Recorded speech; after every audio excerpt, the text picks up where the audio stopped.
doing it. You supposed to be happy you sitting there with Kid L. Why you mad? Back in the building, what's happening, my What boy? up, though? What up, though? What's going on, man? You want to introduce yourself to everybody real quick, bro? RTL Scoe. Sure, man. Man, last time you were on here, we covered a lot of things. Got a little controversial. Since the last time you've been on, what's been new, man? Man, shit, just been working on some music and working in real life, taking care of my kids. That's really what's going on for real. Yeah, man. The music scene and the trajectory is pretty good right now, but we're also seeing kind of things get a little more on the downhill as far as the excitement level for Detroit music. Yeah. I don't think it's as crazy as it was even the last time you were here. It was more crazy, but Yeah. what do you think's happening right now? Where do you think the position of Detroit rap is at right now? No, I agree. I mean, we're definitely in a downturn, but it's a downturn for a lot of the, anything. We probably didn't have that window where like anything would pop like Atlanta had. But I think as far as the longevity for some of the bigger name artists from Detroit that have made it out, like because of their consistency, because of their style, their original style, I think that they'll have more of a longevity. But I don't think you'll see a lot of new growth out of a lot of artists unless they're really just great artists or good artists. Yeah, for sure. You're right. And the longevity is a good thing. Like, even if there is downward slumps, that means it will still always come back and it will never really extinguish. Yeah. But it's just like, remember when like 2017, everything was fucking nuts, bro. Yeah. I mean, we had a little bit of everything popping around that time. I mean, it was a lot of smaller acts that had some good 1-2 classic albums or, classic mixtapes that came out around that time.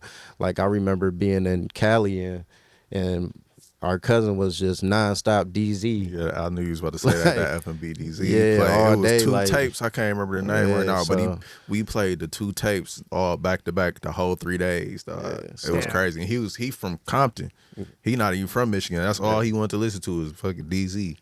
Yeah, So. people outside of the city are fucking heavy with the sounds. No, they love it, you know what I'm saying? And when you really look at a lot of the people from out of town that like the Peasies, the Babyface Ray, the Icewear Vezos, like those are the artists that'll have that longevity. And obviously, Tron, you know what I'm saying? And those type of artists who are just like up to another level, but like those artists have that longevity out of Detroit for real.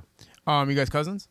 No, this is my real brother. We got the same. Oh, you guys are blood brothers? Yeah, we're blood real brothers. blood brothers. Yeah. Did you guys both start making music around the same time? Nah, like Nah. he been rapping forever. I started rapping in 22. Like just constantly being in the studio. It just came out that way. But like, So you're showing them the damn ropes of this shit. Yeah, I mean, Nah, for shit, I definitely showed him some things, but, he just took it serious and took off. So, When it comes to you guys considered a group, obviously, how many people are in it now? Has it gotten bigger or has things gotten smaller since the last time you came? As far as like we have a label, you know what I'm saying? So it's a lot of us on the label. It's about 5 of us, 4. it's like 5. It's 5 people rapping now. It ain't really new people though. It's just like they've been around. Yeah. They was already rapping. So it's like 5 of us rapping. Chef Chill, Mac Maury, and RTL Scoe, RTL Rock. yeah, me And you know what I'm saying? And obviously we got our cloud catcher partner, Hunter Andretti, that's with us as well. My producer. So It's dope, man. yeah. The group scene right now in Detroit is for sure non-existent, really. Like, there's only, like, Team Eastside can say, they're working when they're working. Doughboys Cash Out can say they're working when they're working. But as far as groups are concerned, it's really nothing really going on a consistent basis. Nah, I mean, you had the Lodge Boys, you know what I'm saying? And They're still kicking it right now? I mean, the Lodge Boys, yeah. I mean, they, they're still doing it? obviously Mac Nichols is bigger, but you know what I'm saying? They still get together and do things. And, Oh, yeah, that's true. Cash Gang and shit. That's true. I think it's hard, like, to do the group thing, because even like us, like me and my brother working on a project right now, but like all 3 of us or 4 of us getting on one project, it's kind of hard to do that, especially when everybody dropping solo music. So like I get it, like we still be together quite frequently, especially for people that got kids and all of this other stuff to maintain too. But it's like actually getting together and making a whole project, 3-4 people on it. It's not easy, but like it's easier to turn out solo music because I don't have to meet up with nobody or nothing. I can go to the studio, get a 4-hour, knock out 6-8 songs. You know what I'm saying? And have an EP in 2 sessions. But That's to make a group difficulty. project is harder. It's like getting people together, right? That's the hard part. To actually rap and work, you know. Yeah, it's crazy as hell. So I get it why like it's not as many groups because it's not easy to keep coming together and giving people 10, 20 songs, you know. Yeah, you'd have to be like in high school and shit to be like, all right, nothing going on. Type shit. You got all you doing is kicking it with the homies and then kicking it with a female later. But like when you an adult, like it's kind of hard. Like you got kids to be there for. You might have to wake up, take your kids to school in the morning. It's like I can't be. How we gonna get everybody on different schedules? This guy work this time. This guy be up at this time. You know how we all gonna get there enough to drop 10 songs? You know? Yeah, you're right. Absolutely. It's hard. Rock, since the last time you've been on, I noticed you drop still, but it's not like super frequent. It seems like you're more like passion projects, just like if you fucking have an idea that you really fuck with, you're gonna do it, but you're not gonna just throw anything at the wall. Nah, you know, for me, I had to back up, you know what I'm saying? It's like we talked before on the podcast, and it's like you gotta get out there and you gotta do promotion, you know what I'm saying? You gotta have marketing with this. It can't just be music. So more for me, it's been focusing on having more of an improved rollout every time, you know, because I had a project that I had completed and I had wanted to actually drop before I dropped my last project, which was Everything Premium 3. The other project was called Who is Slick Flair 2. I pushed that project back. I still haven't released it just because it's like I would more focus on the marketing and on the video side of things to make sure that the rollout is proper instead of just doing more and more music at the wall. So yeah, like get the most out of what you created, right? Yeah, for sure, because it's all about business at the end of the day. I noticed that with the podcast, like when we dropped the Peasy podcast, it was like one of the first times that I actually made a marketing campaign for it. Where I was like, all right, we're going to send the clips to different platforms. We're going to promote it on TikTok, Instagram, like different reels and shit. And that's almost at 100,000 views. Yeah. And it's like, you got to put in that extra work to market it, or else what was the point of doing the fucking product? Like, what was the point of making it if you didn't market it? If nobody's going to see it, what was the point of investing the money into it? And that's crazy you said that because I've been seeing that everywhere on the YouTube shorts, the PZ clips, and from TikTok. So, yeah, it's definitely working. Yeah. So with rap, it's the same thing. It's like you're making great music. It's like you have to have a rollout for it now, right? Yeah. And a lot of people don't want to really focus on that. But unfortunately, that's the part of the business that's maybe not so much fun, but it pays off the most. Yeah, it does. Because if I always had a theory, like if 100 people fuck with you, then 1,000 people will fuck with you, then 10,000 people will fuck with you. But those people have to see it in order for them to fuck with you. Get them to see it. Yeah, exactly. As far as what the biggest difficulties have been outside of your control, what's the biggest difficulties outside of your control when it comes to processing in the music business? The biggest things that are out of my control, I would say, like, you know, I've had songs that I've done and, you know, maybe they weren't, you know, I didn't think about the business side when I did them. So I had samples that didn't get cleared, right? So then I'm uploading projects and then they're getting flagged because of different trademark things. And what samples are you trying to jack? Oh man. So I tried to do a sample from what was it? What movie was that? Waiting to Exhale? I think it was from Waiting to Exhale from the soundtrack. Yeah. Yeah, so Hunter Andretti, me and him, we did a cold ass song. He had produced it. I did the song. It was supposed to be on, I think, Everything Premium 2. And when we uploaded it, they rejected it.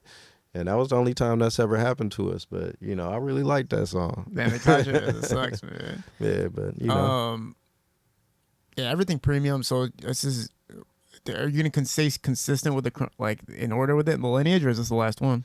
I'm gonna probably do one more. You know, I was talking to Hunter about it. I usually drop them every year on my birthday, so in May.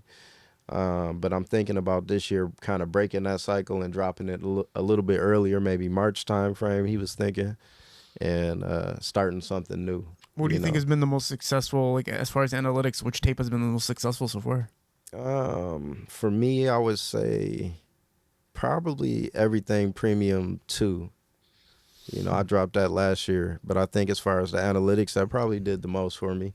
I had actually a couple of the songs had got caught on some playlisting and things like that for like different sports playlists and stuff like that, and that really kind of helped out the analytics on that. So Really? yeah. So sports playlist picked it up? Yeah, so I had like a couple of songs that were a little bit more, up tempo, you know what I mean? And yeah, they picked them up, and yeah, I got some good results off of it. And that's what really showed me, like, the business side of things is the most important. So looking at what you're marketing and who you're marketing to is important as well. Yeah, man. Especially for an artist like me. I'm not an artist like for anybody. I'm an artist that needs to be marketed to the correct people. Yeah, absolutely, man. It's super rare that people are just gonna find you out of fucking nowhere. Like no, that's exactly. hard. They're not. Only they TikTokers will sometimes, but yeah, not like that. Like TikTokers. Especially if you're not chasing it, if you're not doing some goofy stuff or acting a fool, you know what I'm saying? It's definitely gonna be a lot harder to find you because everybody not clicking just to, Yeah, Yeah, that's true, man. A lot of people do the gimmicky stuff to get found, and it's like, I don't know, for me personally, because of the music generation I came up with, if you do something super gimmicky, I'm not, even if your music's fire, you already turned me off. Just because I'm like, bro, you can do all that? Like, just to have me listen to you, bro? Yeah. When they were doing that shit where they put people in a chair and there's like a rope attached to it and there's a truck pulling it, I was like, man, I'm already not listening to you, bro. You're done. Yeah, like, I'm not. Can you imagine Tupac sitting on a chair with a truck and a fucking rope? He would have never rolling in his grave. Right? I just feel like we were saying earlier, longevity. I feel like the gimmicky stuff never has longevity. Like they do something gimmicky, they get on, they got one song, but it's like you're really not passionate for real about it. Like you just wanted the money, now you got the money, you don't know what to do with it, you acting an asshole. You know what I'm saying? I'd rather you come and find me with some help with some marketing though, and listen to the music and really relate to the music and want to follow me and see if I'm really living like that. And you know what I'm saying? Feel like you know me through the music, because that's the type of music that I go towards, like real life, transparent music that's going to help you get through the day, not so much all of the fictional shoot 'em up, bang, bang stuff. Like really just translating your experience to the audience. Yeah. To the mic. Yeah. How much of the stuff do you have to keep out? You have to keep some shit out where it's like, I can't talk about that shit? Or I mean, I think we from an era where that's probably best. You know what I'm saying? I don't think the new age people consider that so much. But for me, I would just rather, I'd rather leave something to, You got to think about. leave something to mystery, but people really going for transparency right now. Like that's who's hanging around. Like the gimmicky stuff gonna hit every now and then, and it's gonna make you a bag on that one song. Yeah. But like really, I feel like the transparent artist is really like hanging on right now. Like you definitely gotta hold some back, especially if it's involving other people. But I feel like that is what's hitting right now. Or making people dance, that's always gonna hit. Like if people can move their body to your music. But it's like the G Herbos is flourishing right now because he giving you like reality raps. Mm-hmm. Yeah, absolutely, absolutely. And then all it takes is like something to validate it, like something in real life that happened to you to validate it, and then like a news platform will post about him, like, oh, this shit, motherfucker's really living like that. Right. You guys see that video of that dude who somebody ran up on his house with him and his boy, and they started shooting at him? Like they started shooting at the Troy Ave. Yeah, was that shit real? Bro? Oh, that wasn't real, man. From when I seen it, I was like, that shit's not real. But then I looked at the comments and people were like, oh yeah, you're a hater. I'm like, nah, man, I'm just gonna stay out this shit. Ain't nobody. You hopped out with the music playing at the crib, like singing to your boy, basically. Singing to your homeboy after the club. That sounds terrible. And the way the robber creeped up too, like who walks up like that? I've never seen a robber be like, I'm gonna sneak and cradle like my way to the top. Like what?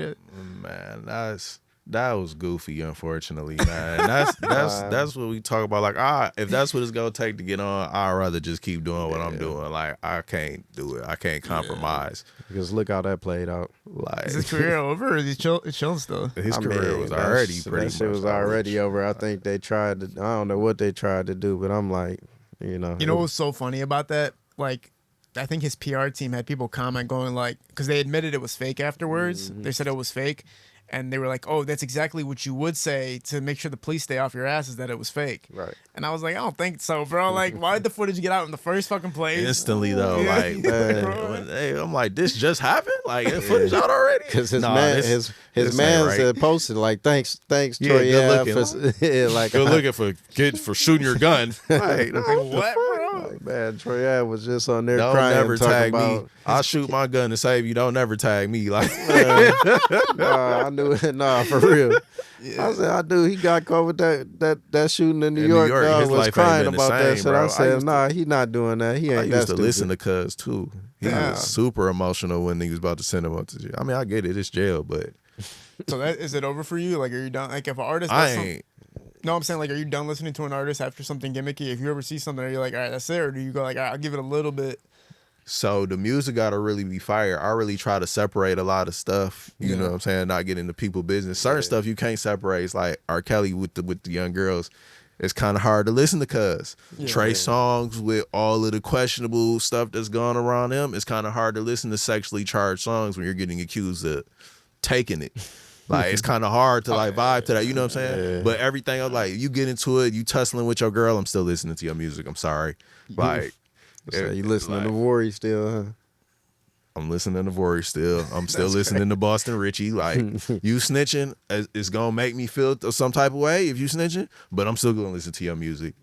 That's tough for me. Kid Cudi was the hardest for me, just because Kid Cudi, when he had his first 2 tapes, I was like, this is amazing. But then when he started wearing dresses, I was like, I just can't listen anymore. Yeah. I was like, what am I listening to? I mean, I might listen to some shit Day and Night or some shit like that. Day one and more Night, time. Man on the Moon. That first tape was hard. I ain't gonna lie. Yeah. Kid Cudi not a snitch though. Like, what He's wearing dresses and just kind of he threw is me off. no the gimmicky shit. Yeah, he's definitely a gimmick artist for sure. Nah, I the was gonna say. dresses be too much for me. That's where I gotta draw the line. I'm like, that's too much, man. Yeah. I said that with nail with polish in it. Thug back in the day too. Like that shit was a lot for me. And that was probably Thug best album to me too, which is crazy. It What did was. Thug do?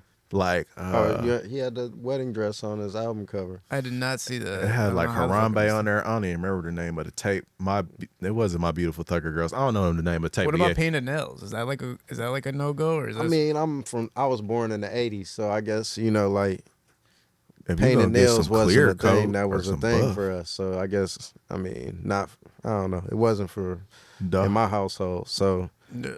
I would rather not, but Did you it's- guys grow up like together, like at all times, like I mean, older like brother, younger brother type shit? 50% of the time. Yeah, 50, like weekends, yeah. summers, we at Dad crib on 6 Mile together, Yeah. like since birth. Do you guys remember meeting each other, or did you I know it sounds crazy, but do you guys remember meeting each other? Like when you were like, "Damn, I got a brother." I feel Man. like my first time really clocking that was probably like 4, maybe. For me, I'd say probably about 2 or 3 years old. I can remember my siblings.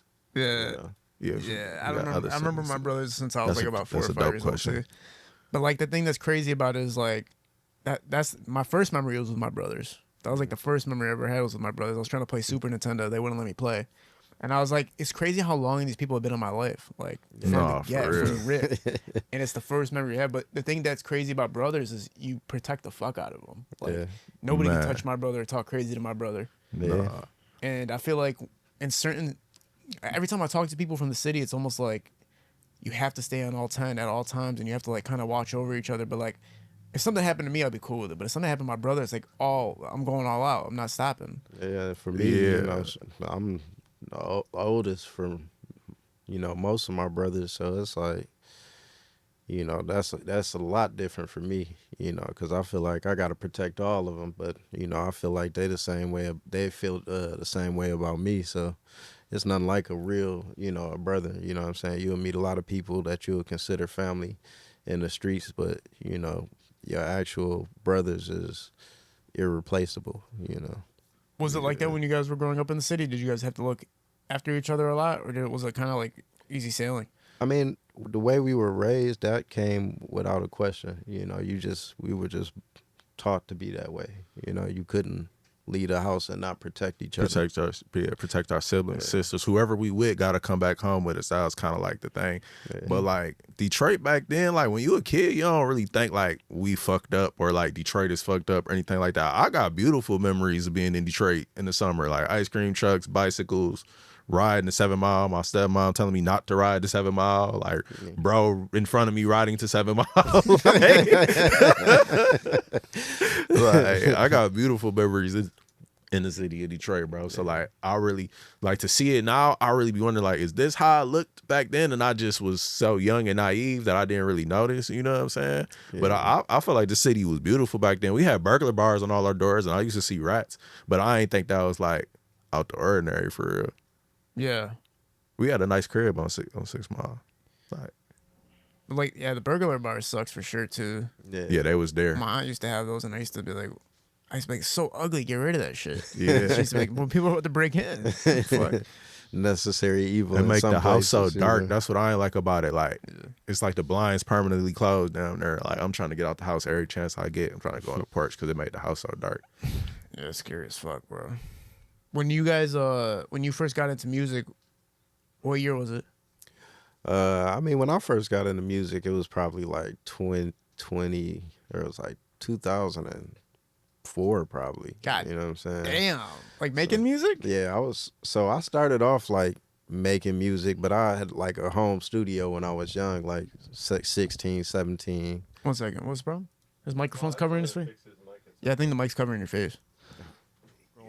Continue off that point. Yeah, no, so I had a home studio, so you know I would just record songs for myself, and then I would start to bring my friends over, and they would record, and you know I did that from probably 16 to 19 years old, and then by the time I was 20, I had just got so involved in just trying to, you know, make money that I had kind of left the music behind and just kind of focused on everything I was doing, you know, whether it was at work or in the streets at that time.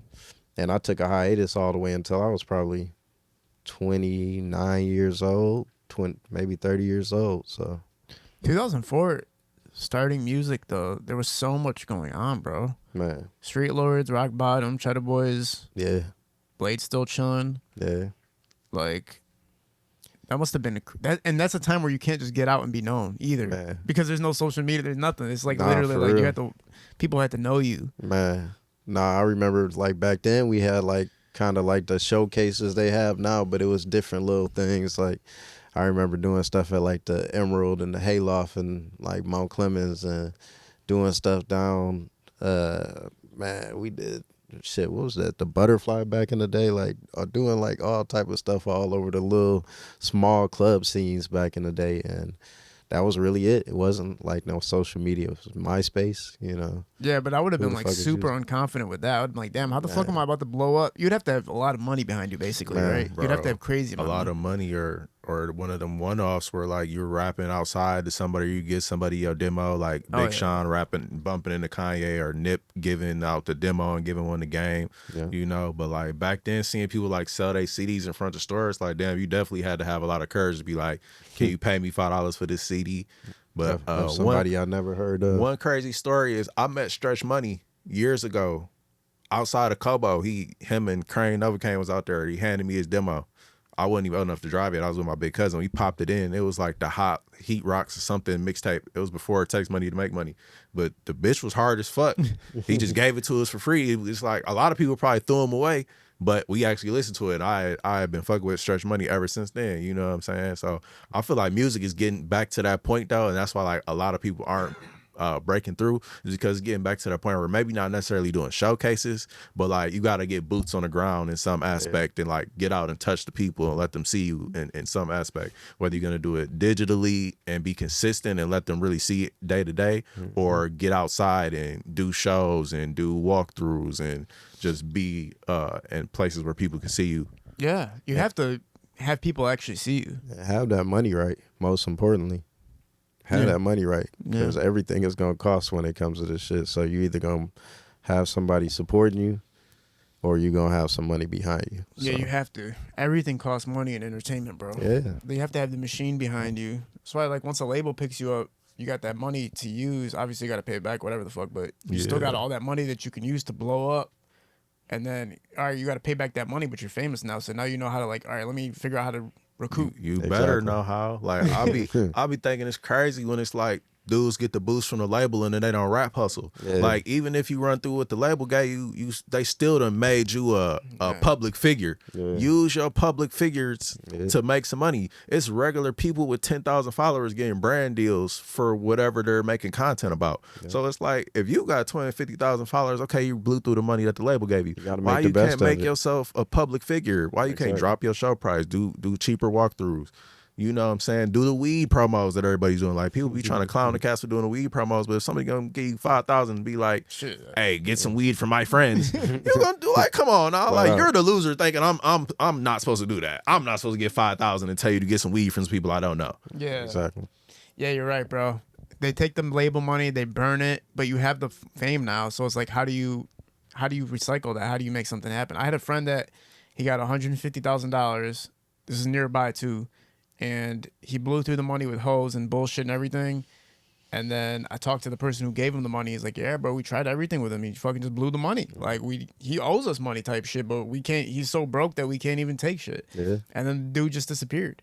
But like, think about it. If you're lame your whole life, but you can make music, Yeah. and then somebody's like, "All right, we're giving you all this money, and now you can go fuck all the hoes They you lose want their mind. and go buy everything you never had it." Bro. They lose their mind. Yeah, man. you're probably gonna go do it. Like, I've seen it time and time again, The man. thing is, bro, I ain't gonna lie. You need to fuck up a large amount of money, damn near 2 times before you realize what to do with. I swear to God, I done fucked up some money, man. Like, and it's Yeah. like the next time around, you like, okay, I know what to do. Yeah. Like the first time, you be like, dog, what the fuck did I spend 100,000 on? Like, what the fuck, dog? yeah. Like, you really try to look like, what tangible items did I attain? Like, that shit is easy, dog, for real. And not even if you were lame, just if you like, you making it. Let's say you invest 20,000 here, you make 30,000 back, Right. you make 10,000 back, and then you lose 50,000. Like, damn, like how'd I get in the negative? Nah, for real. How many times did it take you losing to figuring out to stop losing? Shit. Twice. I'm on my 3rd go round. I'm trying to maintain. You're trying to never going broke again. That's why NBA YoungBoy, I guess. That's the whole thing. Like, Eventually you get to that point where you realize, like, damn, like, this shit easy as hell to fuck it off. Like, I gotta really for be real. strategic with this stuff. Like, even when you making investments, you be thinking like, I'm making investments. You see a profit, you be thinking like, okay, I'm good. I'm about to keep seeing a profit. No, that's not always the case. I mean, Like- people don't understand the concepts of money. Like for me, it really took once maybe, you know what I'm saying? Because, and that was something that I kind of watch happen too, you know, for me What do to you mean? fuck. As far as losing money, you Yeah. know what I mean? Because it's like I kind of watched myself lose money, and even if I did, it was in a calculated way. You know what I'm saying? Because, I mean, for me, money it's so hard to obtain money and to save money, and that's the thing that people undervalue.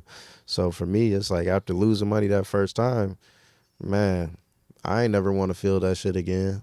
That shit was fucked up.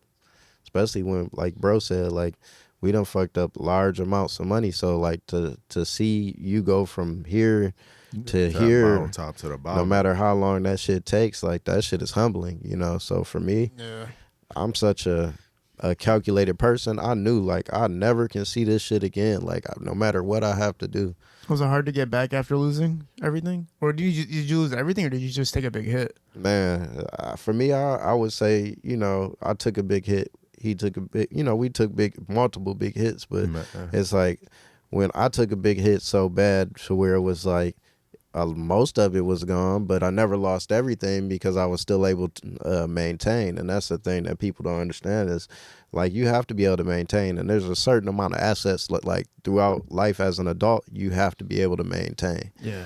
So make sure you have something that you're able to maintain at the end of the day, because if you do lose everything, like that's homeless. Like I don't, Man. I'm not Straight ready up. for that.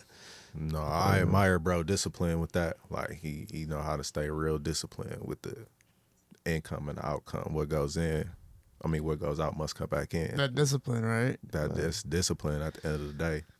Yeah. And it's funny too, like how broke you can be and still have shit though at the same time. Man, They have like this Man. funny ass meme on Facebook. It's like a homeless man asking another dude for money, and the dude he's asking is dripped out. He's like, "Man, I'm in the same situation as you. I just got fire clothes on. Like I'm broke as Nah, fuck. I just I got s- sweet shit going. Like that's it." I see that shit now. Like as an adult, man, I'm like shit. Like plenty of time. Most of the time, I'm broke. You know what I'm saying? But broke, but because I have a house that I own, I got a car that I own. You know what I mean? I got kids that I take care of, like that I actually help take care of. Like that's, that shit is expensive. So I'm able to maintain and do all of that. And sometimes I might not have the extra money to do all the other things that I want to do, but I'm gonna make sure that my basics and that my home and that the assets that I do need to maintain are taken care of on a monthly basis. And, obviously beyond that, but, you have to make sure that shit is taken care of, man. Like, Yeah, bro. You don't want to have clout and be broke, bro. It's just the worst, bro. man, I lost so much money doing shit, bro. I've been in the negative before, and I was walking around. I was all balled out, and I was like, man, nobody knows I'm broke as fuck right now. This is crazy. It's like a few years ago. I was like, I did the same thing. I made a bunch of money, and then I burnt all that shit, and then I was just walking around like, nobody knows I'm broke. Oh shit, like this is crazy. But people expect a lot of you though, because it's like to them you're not broke. There's no way you could be broke. It's like what the fuck, like. Hey, that's why I like to be like how I am, man. Just chilling. Some slides, sweatpants, a t-shirt. There's something tucked under here. You know what I'm saying, for sure. You know what I'm saying. And I might have a little pocket change on me or something, but you know what I'm saying. This, you would never know. You know what I'm saying. Thanks, man. But it's just when we look at the entertainment scene, there's multiple things, not just music anymore. Obviously, film is breaking out, streaming is breaking out. There's a lot of different things happening now for people to get themselves in front of the cameras and build a fan base. How do you guys feel about stepping outside of music to build a fan base? Or are you like, no, I'm a rapper, that's what I'm going to be? Or do you feel like there's other avenues and there's nothing wrong with going to those avenues? Nah, man, we definitely step out into other avenues already, you know what I'm saying, as far as like, we got, we partner with our brother Chef Chill, you know what I'm saying, with the seasoning company, you know what I'm saying. We got the clothing company, Rockford Premium. I would love to do some acting, and I'm definitely gonna do some motivational speaking, because at the end of the day, like for me, I'm damn near 40 years old. Like I ain't really looking at doing too much music for too much longer. I want to do as much as I can and make as much quality music as I can and reach as many people as I can. But I want to make sure that, we also using that to tap into other platforms, to actually help, the community and help our kids. What are some things you find concerns with that you could speak out about that you think when you get in that position? I think that the thing that concerns me the most, I think, is there's too many people, there's too many kids growing up, there's too many young adults that are growing up that aren't equipped, especially men. It's too many young men that aren't equipped to be men. Like, that's what scares me the most, man. Like, it's so many young men that don't know how to change a tire, that don't know how to change their own brakes, don't know how to check their oil, don't know how to change a light bulb or change a furnace filter. Why you telling everybody my business, bro? My bad, and it's a lot of people, but it's like at the end of the day, like I'm, before I came here, man, I had, went to Menards earlier to grab some stuff, met my contractor. I'm hands-on with putting a whole addition on my home. You know what I mean? So it's the thing that we need to realize is, all this extra shit that they're trying to glorify is cool and everything, but we need to be equipped to be men. We need to be ready to help at home, be able to fix things. Man, you will nickel and dime yourself to death trying to call a plumber every time your P-trap is clogged under the kitchen sink. So learn how to fix the basic things around your home. You know what I mean? Own some property. If you're going to be around the hood all day, find some of these, people that are in the neighborhood that know how to work on these houses and start rebuilding them. That's what we need to do. But I would definitely like to speak on that and focus on what we need to do to teach young men how to be men. Absolutely, man. I think the problem with a lot of it is it seems difficult to do those things, and it seems like it's costly to do those things. Like even property itself, like you have to have the money to invest, and then you have to have the money to protect the investment while it's progressing, while it's actually becoming a home. And I think people just fear like, oh, how am I going to get the house? How am I going to protect it while it's up? How am I going to sell it? Who do I sell it to? And they just don't have this information. Yeah. So it's like, where do they get the information from? Well, I mean, it's not really too hard. It's a lot of different avenues for them to get the information. They can definitely look at the Detroit Land Bank. It's so much information on that website, and there's so many resources on the website and so many listings for properties that people can invest in. And if you're not already locked in on a homestead property, it's a lot cheaper for them to get the house and own it and have, taxes that are, in an obtainable range that they can maintain. And I just really, want people to really look into that. But, make the connections, find people that know how to do the work, because at the end of the day, like I said, you can nickel and dime yourself by not understanding, what you're doing. So you want to be educated first off. But, go on the website, do your research. If you want to go on TikTok, there's plenty of different TikTok videos you could watch to not only learn how to do things on your property, but to teach you the loopholes of the whole game. Yeah. That's another thing too. It's like the newer generation. You know what the biggest thing that's tripping me out? I think social media is messing with people, especially kids, because everybody can become a content creator or become a star as they think using social media. So like these kids, instead of actually thinking about like real ways to find financial income or wealth, they're like, oh, I'm just gonna become a TikTok celebrity or a Twitch streamer, or I'm gonna play video games and hope that's gonna take off. And it's like, bro, the chances of that happening are like 0.01%. Why don't you secure yourself with something real first and then do that shit? The chances of that are probably the same as going to the NBA damn near. Like everybody, like it's Aiden Ross, it's Kai Cenat, then it's DDG doing his thing. Shout out him, you from Michigan, Speed. But it's like 10, you know what I'm saying? 10 guys. Like it's other guys making decent money, but it's just like, come on now. Like what people don't consider is like all of these people didn't just pop up overnight like they thought. You know what I'm saying? Like they popped up overnight to a lot of us, but everybody has a story behind them. And most of us started off jogging until we got to that run. Like, kiddos, how long you been doing this in different shapes or forms or fashion? Since as far as 2012. you know what I mean? So, and you probably are the most successful as far as on one of these platforms within our region.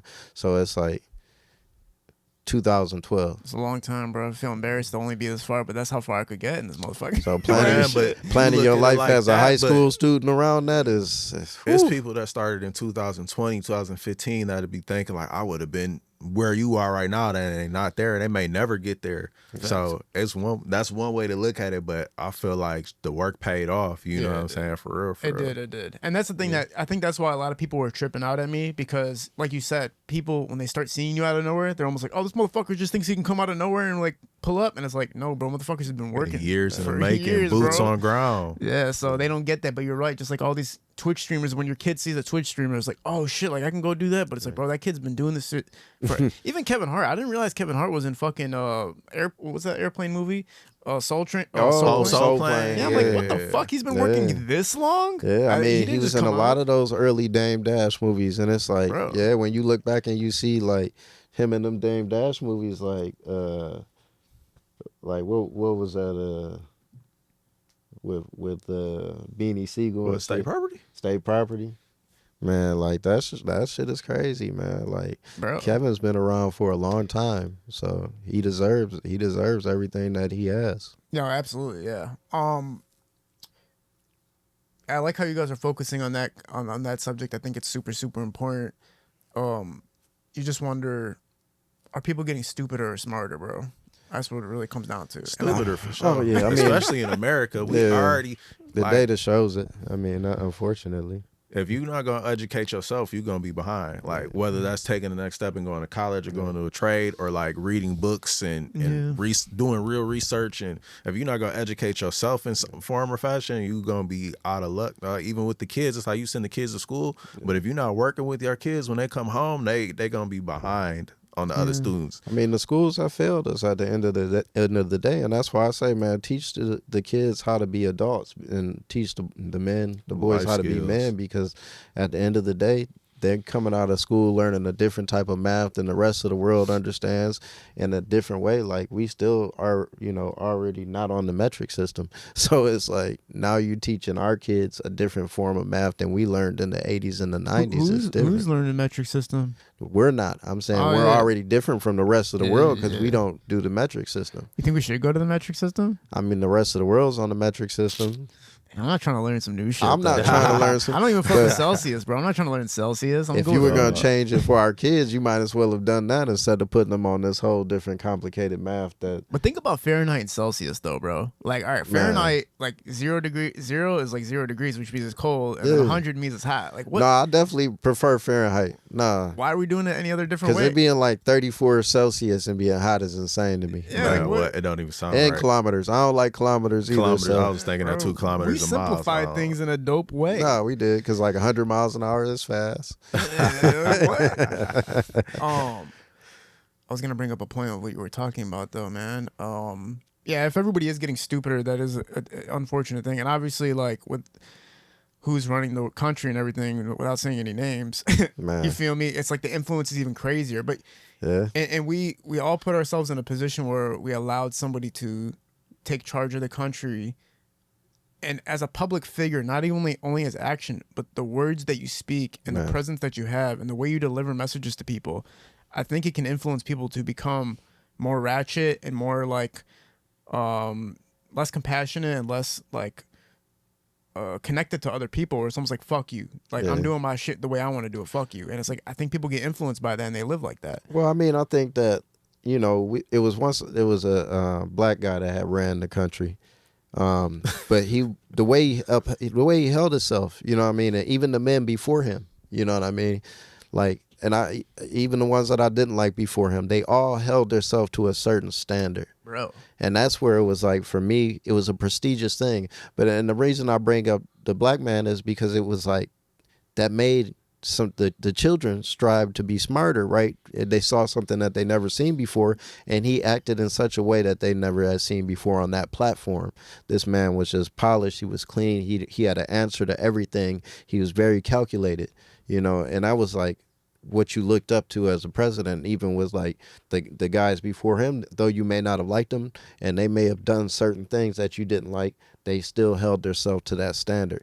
But now, man, so yeah, it's like baddies of the White House.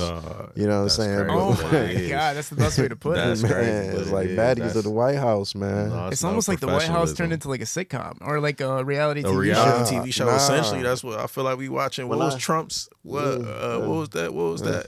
T-Dogs. What was T-Dog show? Man, What is it called? It was Entrepreneur or something. Yeah. What Oh, you're was talking about Trump's TV show? The Apprentice. Yeah, he That's turned what it was. Trump turned the White House into the White House Apprentice, is like, now the Apprentice. Every time I Volume 2. turn on X or whatever, man, I see, you know, his post always seems to be at the top. I'm just like, this dog, it's funny. You know what I mean? It is funny sometimes. It's funny, but it's like, woo. It used to be funnier. The first season of the presidency was funny. Like, that was funny Trump. Nah, it was the like, this is second- hilarious. The business is going good. Fine, whatever. Like, I'll let you The slide. second season, The second season of White House is terrible. The Man, it's president violent, of the man. country not supposed to be a joke, man. Y'all Yeah. talking about the president of the United States not supposed to be a joke. Nah, It's you crazy know. times we living in. Nah, you know, shout out to Dog. You know what I'm saying? Yeah, you never know if he wants to pull up on the other podcast. Yeah, Man, I might need a pardon. you know, I You might ain't. need a pardon. Man. Do you It's- imagine that, bro? Like, straight up, if I was a rapper and I was like, damn, I'm going away for like 30, I got to hit up Trump real quick. Like, And it's Yeah, a I- possibility. It's a real though. possibility, though. just you got to say nice things to him. Like, bro, I fuck with you Like- heavy. Like, you know what I'm saying? They were calling here before when he was running for his second election. He was calling here. He was Kid Rock, Trick, Vazo. Like, they had, you know, RFK out here, like, pushing it. And it's like, Yeah. you know what I'm saying, bro? Like, everybody hates the motherfucker now. That's the crazy part. Like, everybody hates it. Everybody who I knew loved Trump doesn't like Trump anymore. Yeah. Everybody, every single person that was like, bro, trust me, he's going to be helping businesses. Everybody's like, damn, what the fuck did we do? They ain't realized they was on Medicaid. They thought because that shit was called something else that they wasn't on Medicaid. Hey, They're man. like, damn, he was talking about my health insurance. Yeah, yo, free ass health insurance. He taking that. That shit Give gone, it here. Hey, you got 2 years to get out that $40 apartment. And I think the epidemic money or the pandemic money Oh, man. fucked everybody's minds up. It fucked my mind up. At one point, I thought I was like, oh, It shut fucked him the up. world up. It fucked Yeah. the sense of money up. It fucked up the value of $1. Like, that shit fucked up everything. Yeah. Yeah, it did, man. It But took the earning ambition. something you didn't actually earn too. Yeah. Like, for people who were secretly making money while getting the free checks, it's like, damn, bro, I'm getting money even though I'm working. mean, Like, I mean, look at the state of the women it left us in, though. Oh, Like, my God. Sixes be thinking you supposed to spend dog shit, girl. You ain't getting no money. Man, what? Nah, no for fucking real. money. Nah, man, it's 6 months or bills paid now. yeah, for real. They think, man, I'm like get the fuck out of the here. filter from Instagram did not come with you, man. I'm just Oh letting my you God, know, bro. like, Man, what? You got to be like, to get your bills paid as a woman, you got to be at least at 8.5. nah, for sure, for sure. Bro. And And what all are the you aspects. doing, bro? Are you like, bro? What are you doing? Is the house spotless? Right. Is this dick spotless? Like, what? Like, what are you doing for real? Make dude? it make sense. Make it make sense. That's all I'm saying. Like, you got to contribute more than just like existing, you know? Man, nah, that's all we want to do is exist, man. So, that's all I be seeing. I'll be like, I'll exist alone for now. Well, you know what it is, right? I'll tell you what really fucked the game up that nobody talks about. So when weed became like, when weed was still kind of black market, but you could still grow it somehow and sell it to the pharmacies, all those motherfuckers, and a lot of them were Chaldeans, but everybody growing at that time got super, super rich. Yeah. And sometimes let's just be real, a majority of people are lame as hell. So when a bunch of people who are like 90% probably cool, but 10% are lames, get all that money in the easiest way possible, now they can go buy hoes. Yeah. Like, even if they're not buying, that girl's not a prostitute. That girl's not a stripper. Yeah. But if I walk Everybody up to got that a girl, like, I'm price. gonna take you on a shopping spree, and she sees you balled out, she sees you with the fucking track hawk, she sees you with the Rolls Royce out of nowhere, she's Man. like, I'm gonna fuck with it just because he's up more than anybody else is up. And now you got the baddie with you, or not even a baddie, just a girl that he couldn't have pulled before that. Fact. And now all these women are like, well, that's my standard now. My standard is the guy who can get me. Like, the one with that the money. overdid it because he was a loser. Man. Exactly. But they really, like, I know so many, I'm not gonna lie, a lot of my friends are Chaldean. Some of them are the lamest dudes you'll ever meet in your life. They got dog shit when they were selling weed. Dog shit, crazy multi-millionaires now, but they're the lamest dudes, but they can pull any girl that they want. Yeah. So now it's like that standard is higher for women, and it's like, if you can't pay for shit, if you can't do shit for me, then I'll just find somebody who can. So that's what the qualification is. Can you take care of me? Yeah. And still not get any pussy. Like, that's the whole like Nah, the whole, I It'd be a lot of I see that so bad much. hoes. Like, you know, that's the storyline now. You know, the females is gonna hit you with that off rip. Like, that's why it's like, I really had to chill out on the whole dating scene. I'm like, nah, I'm straight, because it's like, I already know what it's about. Like, it's too easy. Like, if I want to play this game, it's too easy. I love to go to one of these restaurants out in Troy and spend the evening with you and spend some money and, you know, throw a couple dollars your way. Like, that's easy. But once I seen that's all it was about out here, like 9 times out of 10, I'm like, yeah, I'm gonna just settle down, you know. Yeah, you can hear it in a girl's voice if she's with you just for your money, but a lot of people like ignore that shit. Yeah. Like, I think Nah, for sure. I mean, but what else they gonna do? They gonna ignore it, and they're gonna get ignored, you know. look at Dwight Howard, bro. This guy was married for 6 months. The girl wants half his shit. Yeah. Like, how did he not see the signs, bro? Like, how did you go through the Shit, entire? if a woman, like, come on, Like for real. Travis? Women are very deceptive, man. Like, You think she and tricked him? It's gonna be a combination, like you said. Like, when you really liking what's going on, you're gonna ignore red flags. Basically, You're gonna be it's something delusional. in their pussy juice that makes you think that, like, all the shit that you know that they didn't happen. Like, so that's the thing. You know what I'm saying? Like, when she could have, it's like every one of these men that get with Cedrea, like, you know she's gonna have a baby by you and put you on child support. You know it. Like, she's a 3-time have a baby by you and put you on child support ass woman. I love Drea. Nothing wrong with it. You know what I'm saying? But you know what to expect. Yeah. You know what I mean? So if you do it, yeah. You shouldn't be flabbergasted when you're a dude and gets caught up with that. That's just part of the program. It sounds You like. gotta just take it on the chin for real. Pause. Like, even if you are flabbergasted, because you gotta be like, damn, like, I knew it was gonna go like that for real, for real.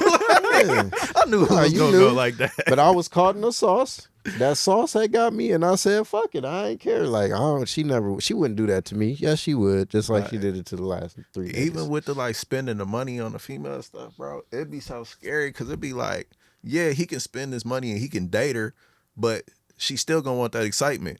Yeah. So I done fuck dudes, girls that had way more money than me. I got a homeboy fucking the shit out somebody's wife that got way more money than him.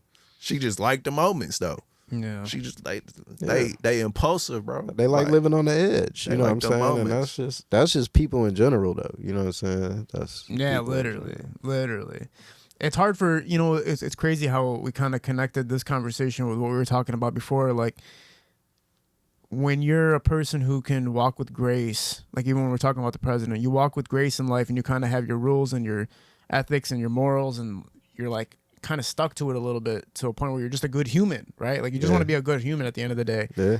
But these days it feels like people's minds just go wherever the wind takes them. Like, oh, the wind's pushing you this way today, all right, I'm going that way. If the wind's pushing me that way today, I'm going that way. It's like, why don't you have unwavering thoughts where it's like, no matter what, I'm not going to be lame. No matter what, I'm not going to pull off that bullshit. No, people are very easily influenced. It's all based on how like you said, people are very influenced, but it's based on how you raised and the values that you're instilled with when you raised, and that's why that's so important. Yeah. It's important to be in your kid's life because, like, a lot of things for me are the way they are because of the way my parents were. Yeah. What they really pushed as far as in our household, like like that being independent, learning how, like, our dad used to fix everything, you know what I'm saying? Like, we really got brought up by, like, as far as like how he carried himself like a real man, you know what I'm saying? Taking care of stuff.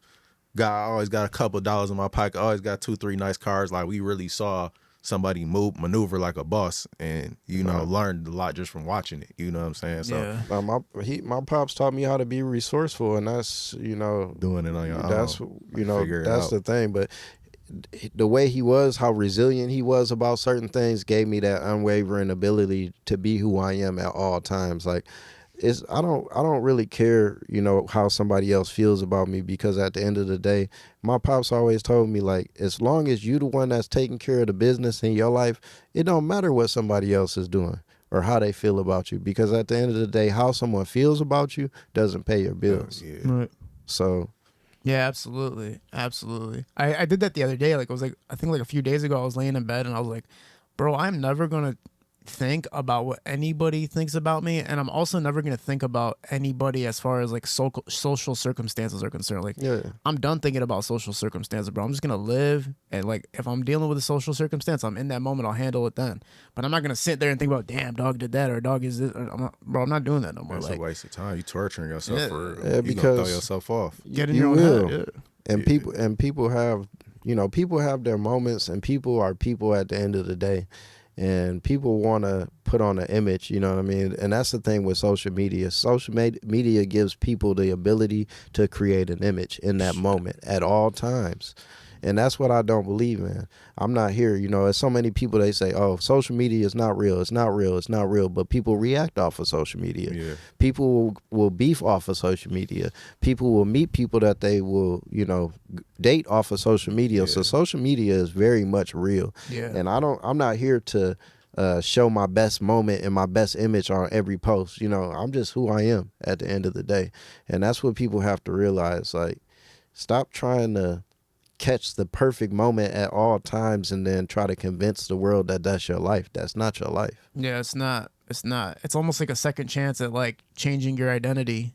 Yeah. It's like, damn, I fucked this shit up, bro. Let me see if I could tell people on Instagram that I'm about to be like a supermodel or some shit. Like, oh. No, I'm sure you come across people that you like, damn, like, if I didn't know you for real, I would think that this was like this. But I know, and it's not even like, oh no, hater shit. It's just like, no, you really are stretching your reality, and they'll completely like remodel, rebrand who they are, and it's like, this is not even close to who you are. That's what the whole show Catfish was about. It was literally about like, you pull up and you figure out it's not even the real person. Like, but it's like worse than that, because even me, like when I was single and I used to date a bunch of women at the same time and shit, 90% of the women did not look anything like they did on the internet, or like have the same even persona. Bro, you know what was crazy about dating random ass women on Instagram? It's not even that they didn't just look like the girl when you got there. It was like, it didn't even feel like the same what girl. personality you was gonna get. You pull up and it's like, on the internet she's all this tough and like tough, but like also sexual and feminine. But then you get there and it's like this like girl who's like confused about life. I'm like, what the fuck, bitch? Like, they all be confused about life. Nah, for real. I hate the super positive. I hate the like, oh, this is probably about to sound crazy, but the whole universe is this and all of this super positive. Then you get around them and they drunk every day, and you just like, this, they're not even positive. They saying whole shit to everybody. They gossiping all day long. It's like, what is positive and namaste and But what waist beads? Take the waist beads, the crystals, crystal the bitches, sage. man. Like you, like Nah. you doing all of this. You playing talking about grand rising. You ain't shit. A game of spades over here telling me what life is about. Like, get out of here, man. Like, I hate all that fake positive. Be the worst bitch in the world. Man. She on the internet being so positive. Man. I hate you. Man. fake ass image. Nah, if it was real, that should be cool. That but guess be what? fired, dog. Life is life. Ain't nobody fucking happy all the time, man. Shit be happening. We keep it moving. That's all you can do. Yeah. That is the trippy part about social media. You create that second identity and you push it and hope people fall for it. Yeah. That's like life. You know, they always used to have this saying, like, especially even it came from like the 1800s, but it was like, you could be in a city and people figure out your bullshit, and then you go to another city and people figure out your bullshit, and then you go to another city and people figure out your bullshit, and it's like eventually everybody figures out your bullshit. Like, you can keep tricking people for a while, but eventually, like, the whole world knows, like, nah, you're fucked up, bro. And the real trick to it is like acknowledging yourself. Yeah. If you're fucked up, bro, you're fucked up. Like, if you don't got it together, you don't got it together. Admit it to yourself that you don't got it together. You don't got to go tell the whole world that you don't got it together, but at least tell yourself, like, man, I really don't got it together. Like, look at your life, sit down and be like, do I actually got things in check? Like, am I actually structured? Do I actually have like a life purpose? Like, am I actually going somewhere? Probably not, bro. I've seen this in our city a lot. You know what I'm saying? I see people that move from different cliques to different cliques. You know, for me, for the most part, like most of the people that's been around me been around for a long time. Yeah. But it's like I see people that pop up, like they may pop up and you'll see them around and you'll be like, man, dog, cool as hell. You know what I'm saying? And then you might hear through the streets like, yeah, you know, cool, dog, cool, but he be fucking up. You know what I'm saying? And then after like 6 months, you'll be like, oh, okay, dog. You know, dog had that little extra cheese that was going around, and you couldn't really tell he was a fuck up. But then once the cheese went away, and then it was some normal life shit going on, you like, oh, this is the nigga that they was talking about. Okay, a lot of people first time ever then they being go to the in next LA niggas. was the pandemic, and I was charging people to show them around LA because we was already very familiar with California for years. So I was charging people to show them around LA or whatever. Yeah. But it's just like, man, people had that little 2 years. Like, can you maintain it, bro? Like, even with the fucking off the money, like the fucking off the money came before the pandemic and after the pandemic. Like, I ain't touch a laptop. I just was showing people where to go and was getting money. Yeah, man. No, that's what happens when you get money, like, easy, kind of. Yeah. Gambling too. Like, gambling is a whole new. So like now another thing that kids have to deal with. Like, video games, obviously, Twitch stream. First of all, the first new generation of things that kids had to deal with was the social media wave. Like, Facebook really took it off. I know we had MySpace and everything before that, but Facebook really started getting people super on social media and getting interactive. Yeah. Then Instagram comes out, Twitter comes out, Snapchat comes out. So now these kids are super focused on these social media apps. And then next comes gaming becomes super relevant, and now you can share that experience with people and friends. Then it's like, oh, you can become a content creator and you can actually become a celebrity off using the internet. So it's like, okay, now you're focusing on that.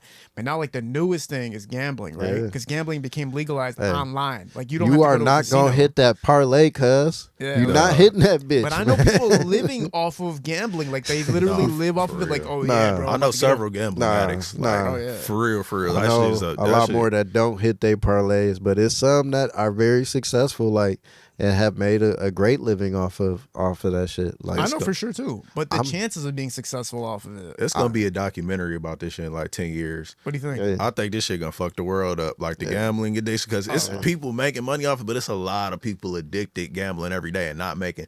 I think it's gonna be like some crazy documentary, dog. Like, I was at Eddie V's one day. Me and my homeboy, we at the bar just grabbing some food and stuff, and man, I seen this dude pull all his slips out and put them on the table, stressed the fuck out, man. And that's when I knew gambling. I'm like, this shit ain't for me, man. I'm like, dog was so stressed out. I'm like, fuck this shit. Yeah, bro. And I've actually won a significant amount of money, but yeah, fuck gambling. I think the most I won off of gambling was $6,800 at one time. Okay. And then I lost it all like 3 bets later. I was like, yeah, just throw that shit back. But what I'm seeing now is people are hooked onto it. It's addictive. And there's a study that's showing that with gambling, especially because it's legal online, they're targeting people who are addicts. Like, that's the whole thing about gambling. Yeah. They target the people that are susceptible to being addicted to things. Like, they literally know even the casino apps know who's more likely to return and return and return. Yeah. That's why they give you those free incentives like, oh yeah, drop money today, or they'll pop up a notification like, oh, 200% on any deposit. They know they're triggering you to hop back on there. Yeah. So if you're an addict in any type of way, gambling on those apps is like literally going to be your biggest downfall ever. No, Man. facts. All right, give me 1 second, fellas. I want to see who just walked in. I think one of the engineers is trying to get in here, but let me make sure that he's not. All right, cool. Yeah, we're good. Fellas, let's talk about music for a little bit, man. Scoe, what you got coming out? What's going on with the music? I just dropped my 5th project, 7/25 on Friday. It's called My Villain Story. So that's out right now. All Shit digital heat. platforms, RTL Scoe. I've been getting a lot of good feedback. I didn't really know how to feel about it because I was recording it and then life happened and I stopped. And I hadn't listened to it at all for like a couple of months. And then I'm like, I got to get it out. So I went and got it mixed. I had Asar mix it and put it out. And like listening to it all together, I'm really feeling it. I've been getting a lot of good feedback. So I'm going to shoot a couple more videos for that. Yeah. And I'm going to probably shoot a video to this single Expensive Water by Motizzi and then drop another project in like 3 months. It'll be like my 6th in like 3 years. God damn, son. Yeah. That's not bad. That's pretty prolific. What do you think is the most underheard song you have? Playing on My Ego. I love that song. That's Man. like probably my favorite song. It's Playing on My Ego from my album Only Time Will Tell. Like, I really like that song. What about you, Rob? So I had dropped Everything Premium 3 back in May. And then I'm about to drop Who is Slick Flair 2. That'll be coming out probably August, September time frame. So I want to kind of, let Bro Project breathe a little bit, man. We really trying to push that right now. So I'm not even really too worried about setting a date for my next project. But yeah, the next one will be Who is Slick Flair 2. And like I said, probably end of August, September time frame. And I already got videos shot for it. I just got to drop it, and I got like 2 or 3 other projects outside of that least. are almost done, if not done. At least. I got, other projects with Hunted Andretti. I got a whole project with Illuminati G. And then me and Jerry Parker got, a project that we're doing where we'll actually both be rapping on, and he's going to produce on as well. So, Yeah. Sure. Dope. Illuminati G, he did my whole project. I've been trying to drop like with one producer and kind of create a whole sound. So Illuminati G, that's a producer we work with a lot. He did that. Probably one of his biggest records lately is The Baby Gangsta with Audie Money. Oh, dope. Yeah. Dope, man. Yeah. Yeah, Audie Money's fucking crazy out here, bro. I fuck with Cuz for sure. Jumped out of nowhere. Like, just came in. It's 12 It's so raw. Like, it's like when it's raw like that, you put it on camera, it's just like they gonna gravitate to it. You know what I'm saying? I like them. That's the sound right now that seems to be popping, like that raw sound right now. Oh, like yeah. shout out to him. Shout out Kirch Dollar, man. Like I like that. I like the stuff that they doing right now. For the city. Real life reality rap trend. I feel like that's just a different way of being transparent. That's your reality. You being transparent, what you going through. You got to be a little crazy. Yeah. And that's what it is with Audie Money. He's a little bit crazy. Yeah. So it's like, you're like, damn, is this motherfucker like serious? Or like, is he making music or is he serious? And people fuck with that. Yeah. It's like, damn. Nah, I fuck with it. Yeah. Fellas, appreciate you doing this, man. We had a long ass good talk, cover a lot of different things. I appreciate that you're looking to, you're talking about how once music's concluded, you're gonna really start popping out and giving people guidance and helping people with more than just the basic things that we learned growing up in school and stuff like that, but actually helping with life, like real shit that goes on. Even changing a goddamn tire is some shit motherfuckers do not know how to do. Yeah. Shout out your boy L. Appreciate you guys doing this, man. We're at Parallel Sound Studio. I love Visual Shuni's Productions. We're out. Peace. Appreciate you. Yes, sir.